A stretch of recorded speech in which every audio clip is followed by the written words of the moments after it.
सिपारे ॿिए सूरह बक़रा जे 26 रुकू जो तर्जुमो ॿुधंदासीं। बिस्मिल्लाहिर्रहमानिर्रहीम।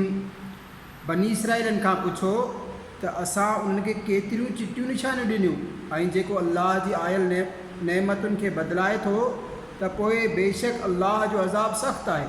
काफ़िरनि जी नज़रुनि में दुनिया जी ज़िंदगी सिंगारी वई आहे ऐं मुस्लमाननि सां मस्करी कंदा आहिनि ऐं डपु वारा उन्हनि खां मथां हूंदा क़यामत जे ॾींहुं। ऐं ख़ुदा जंहिंखे वणेसि अणगणी रोज़ी ॾिए थो।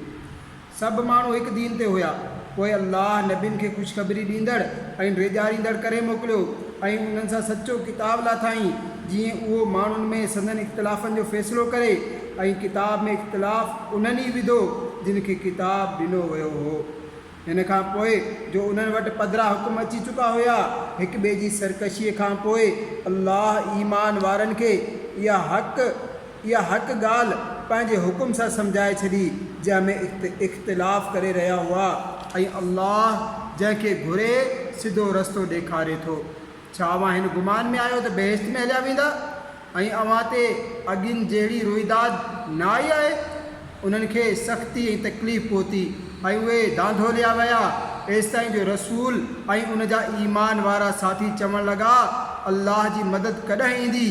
ॿुधी छॾियो, बेशक अल्लाह जी मदद वेझी आहे। तव्हां खां पुछनि था छा ख़र्च कनि? अव्हां फरमायो त जो कुझु चङे कम में ख़र्च करियो सो माउ पीउ ऐं वेझनि माइटनि ऐं यतीमनि ऐं मुहताजनि ऐं मुसाफ़िरनि लाइ आहे ऐं जेको बि चङो कमु कंदा बेशक अल्लाह उनखे ॼाणंदड़ आहे। अव्हां ते फ़र्ज़ु थियो ख़ुदा जी वाट में विढ़णु ऐं इहो अव्हां खे नापसंदि आहे ऐं आइन मुमकिन आहे जो का ॻाल्हि अव्हां नापसंदि करियो ऐं उहा अव्हां जे हक़ में भली हुजे ऐं आइन मुमकिन आहे त का ॻाल्हि अव्हां पसंदि करियो ऐं उहा अव्हां जे हक़ में ख़राबु हुजे ऐं अल्लाह ॼाणे थो ऐं अव्हां नथा ॼाणो।